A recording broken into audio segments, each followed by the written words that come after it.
Hello, good morning. Welcome to Puerto Asol.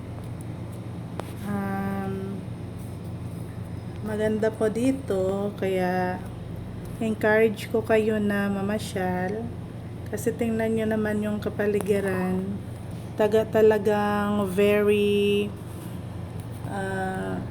encouraging para sa mga mamamasyal.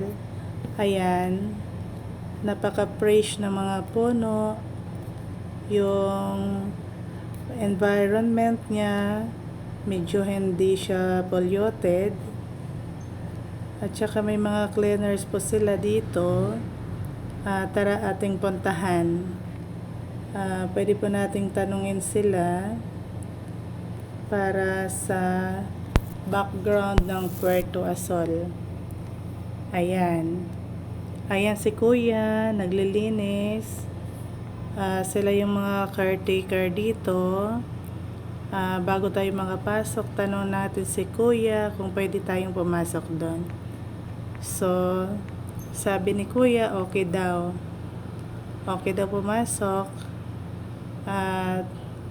Tara, wag na nating patagalin. Excited na ako pumasok doon sa loob. So, yan. Medyo, ang sabi ni kuya, wala daw problema pumasok doon. Welcome daw ako. So, ayan. Bago tayo pumasok, ikot ko muna kayo sa kanyang background sa labas. Ayan po yung labas niya. Ayan. Yan yung way na galing Maynila papuntang Kaibiyang. So, pag pumasok dito ay kailangan liliko ka bandang kanan. Ayan, kasi dalawa yung way, may kaliwa going to Kaibiyang. Yan. Tapos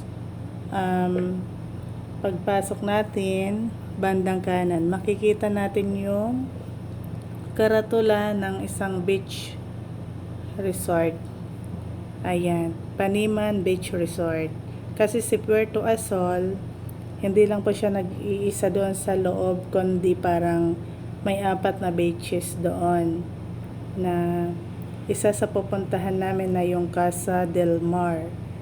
So, kailangan kung pupunta ka dito ay mas maganda early in the morning para ma-enjoy mo, kasi kulang pa siya sa isang araw.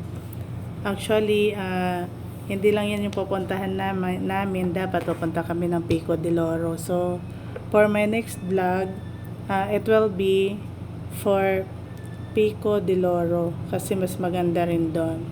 O, tara guys, dahan-dahan na po tayong pumasok papunta sa Puerto Asol. Medyo may kahigpitan lang kasi maraming guard, at hindi tayo makakapasok doon kung hindi tayo magpapabook. So, let's go. Thank you. Enjoy. Please continue watching.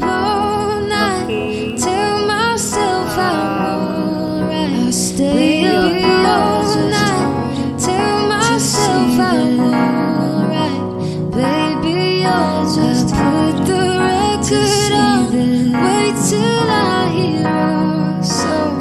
Put the record on. Wait till I hear our song. Every night I'm dancing with you.